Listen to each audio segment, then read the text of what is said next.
Bonjour, bienvenue sur Toporando. Pour cette nouvelle vidéo, on vous emmène aujourd'hui en Haute-Savoie, plus précisément dans le massif des Bornes, dans le chaînon du Bargy, afin de découvrir ou de redécouvrir la randonnée du lac de Lessy.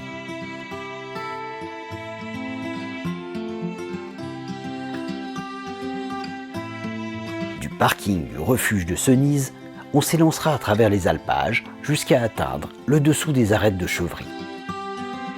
Après un large virage, une courte montée à travers une petite barre rocheuse va nous mener au pied de la Pointe Blanche et du pic de Jalouvre. De là, une courte montée à flanc de falaise nous mènera au col de Sauzet, point culminant de cette ascension. Puis, une descente tout en ligne droite nous permettra de rejoindre le lac et les atypiques chalets de Lessy. Il existe bien des façons de rejoindre le lac de Lessy. Et si nous avons choisi de passer par les alpages de Cenise, c'est que ce parcours offre l'une des plus belles vues sur les imposants sommets du chaînon du Bargy. On démarre cette rando depuis le parking de Cenise, que l'on rejoint en empruntant la petite route sinueuse qui arrive du Petit Bornand-les-Glières. Du parking, on s'élance donc sur la piste carrossable en direction du col de Sauzet, indiquée en 1h30. Cette courte randonnée est réalisable à la demi-journée, puisqu'il ne faut environ que 4 heures en aller et retour pour effectuer les 8,6 km et les 550 mètres de dénivelé. Quelques centaines de mètres après le départ, et après avoir dépassé le chalet-refuge de Cenise, on arrive à un deuxième panneau nous indiquant que les alpages que nous allons traverser ne se trouvent plus qu'à 5 minutes.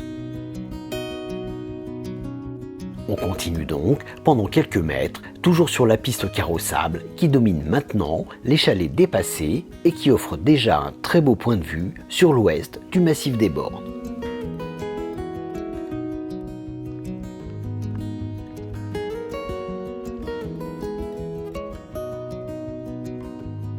Au niveau du premier virage, on quitte la piste pour pénétrer dans les alpages de Cenise.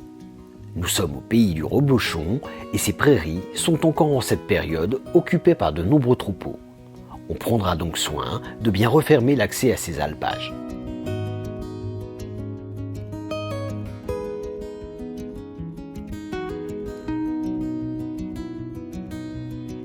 Le sentier prend légèrement de la hauteur et rapidement, l'on arrive au niveau d'un nouveau chalet.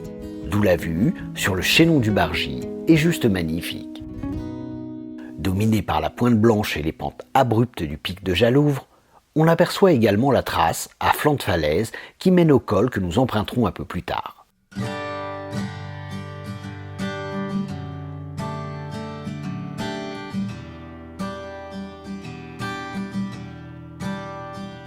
On poursuit le chemin, toujours dans les alpages, qui vont maintenant dominer les chalets de Comborse.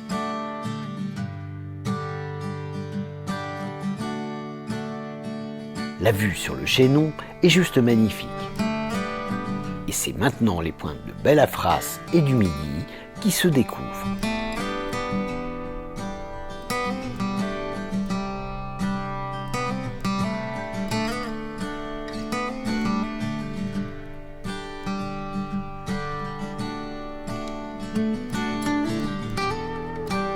Dominé par la crête de Chevry, on progresse jusqu'à atteindre un nouveau panneau qui nous indique que le col n'est plus qu'à une petite heure.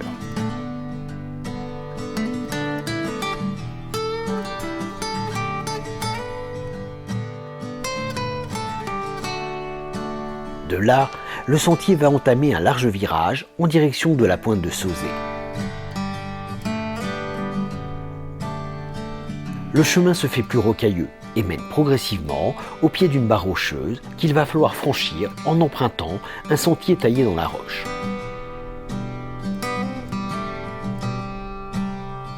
Arrivé quasiment au pied de la pointe de Sauzet, on profite du panorama sur le chemin déjà emprunté et sur quelques sommets de l'ouest du massif.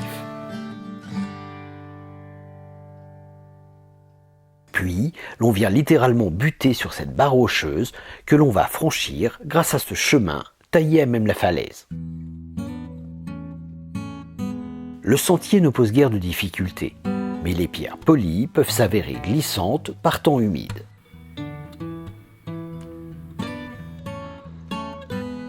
Aidé par quelques petits lacets, on passe aisément ce verrou rocheux qui débouche rapidement sur de nouveaux alpages.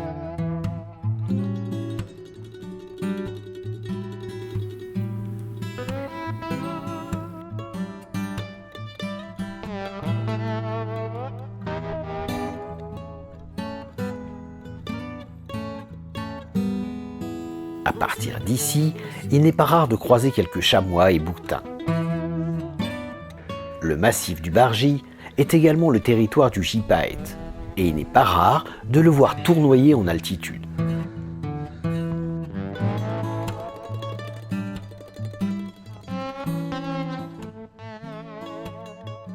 Après une courte montée, on arrive au pied du magistral sommet de Jalouvre et de l'impressionnant col du Rasoir qu'il est également possible de rejoindre en partant d'ici.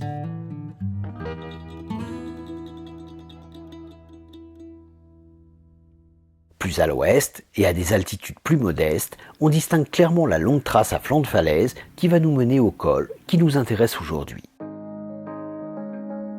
Indiqué maintenant 30 minutes, on s'élance donc vers le col qui va nous permettre de basculer vers notre destination du jour.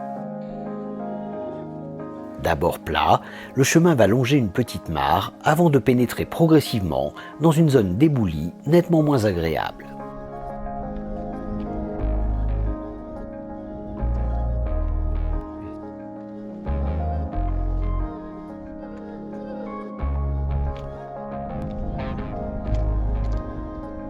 Puis, le sentier va s'élever plus fortement et traverser un large pierrier en balcon au-dessus d'une belle combe.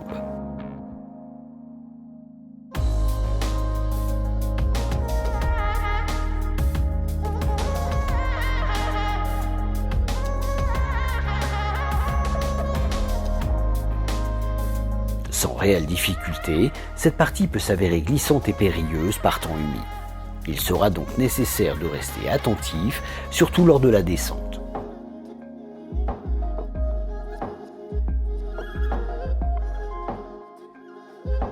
Peu avant d'arriver au col, on s'offre un nouveau point de vue sur les alpages traversés,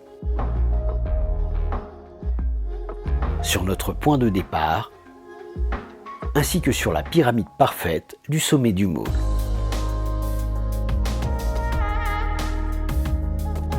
Un dernier petit effort et l'on arrive à ce magnifique col situé à 1955 mètres, point culminant de cette randonnée qui va nous offrir des panoramas de toute beauté.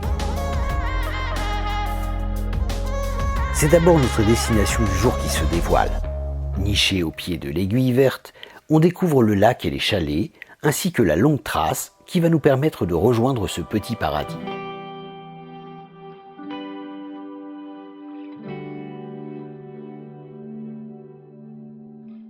En toile de fond, on distingue également quelques emblématiques sommets qui bordent le lac d'Annecy.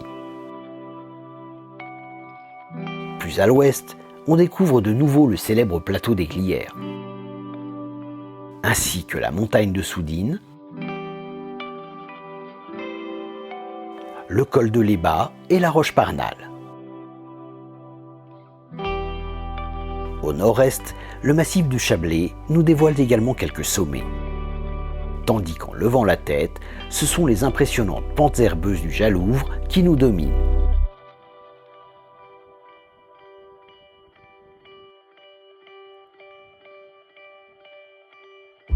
Et comme je vous l'ai dit un peu plus tôt, il n'est pas rare de croiser le géant désert, bien reconnaissable de par son envergure et à sa queue cunéiforme. Malgré une réintroduction réussie depuis 1986, le gypaète barbu n'est pas encore hors de danger. C'est d'ailleurs l'un des rapaces les plus rares d'Europe et c'est donc un privilège de pouvoir ici l'observer. Ces prairies sont également occupées par de nombreux moutons qui peuvent en début de saison être accompagnés de chiens de protection. Il faudra donc adopter le bon comportement face à eux. Passé cette petite pause contemplative, il est temps d'entamer la descente vers le lac.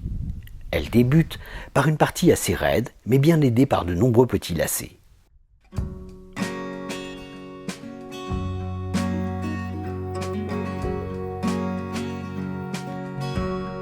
Puis, c'est une pente modérée, tout en ligne droite, qui va nous mener en 30 minutes au lac et au chalet de Lessy.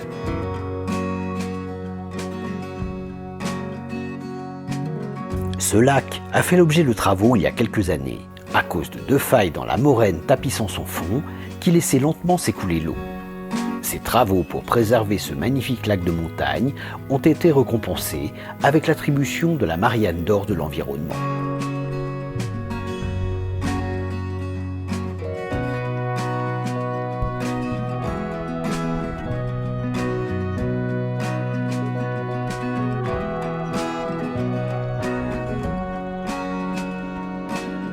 On s'approche des chalets et du lac, nichés dans une cuvette au pied des pentes du Jalouvre, du Buclon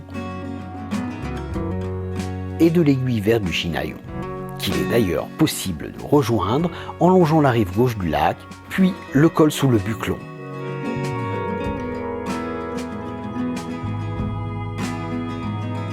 C'est une dizaine de vieux chalets qui nous accueillent, avec dès l'entrée du hameau, le refuge qui fut refait il y a une dizaine d'années et qui offre une capacité de 19 places.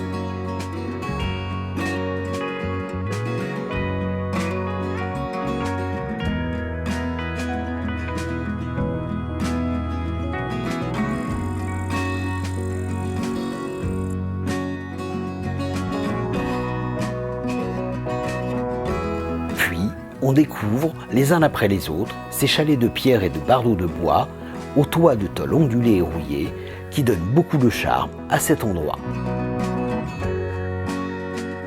Outre le refuge, vous pourrez également durant la saison estivale bénéficier de la terrasse d'une charmante petite buvette qui offre un beau point de vue sur le lac.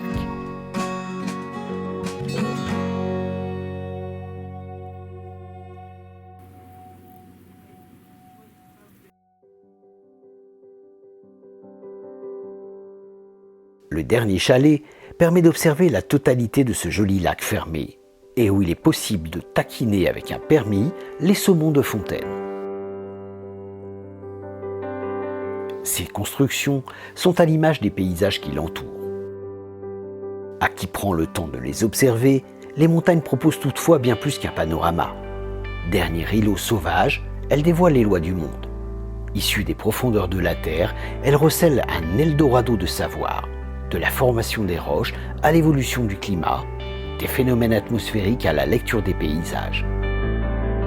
Ce texte est tiré du livre de Blandine Blucher, Le grand récit des montagnes, que Flammarion m'a gentiment envoyé. Je vous invite vivement à découvrir cette randonnée littéraire et scientifique à la découverte des lois du monde. Et si vous désirez avoir à peu près la même vue que sur ces images, je vous recommande de grimper jusqu'à l'antécime de l'Aiguille Verte qui vous offrira une vue plongeante sur ce joyau de nos montagnes.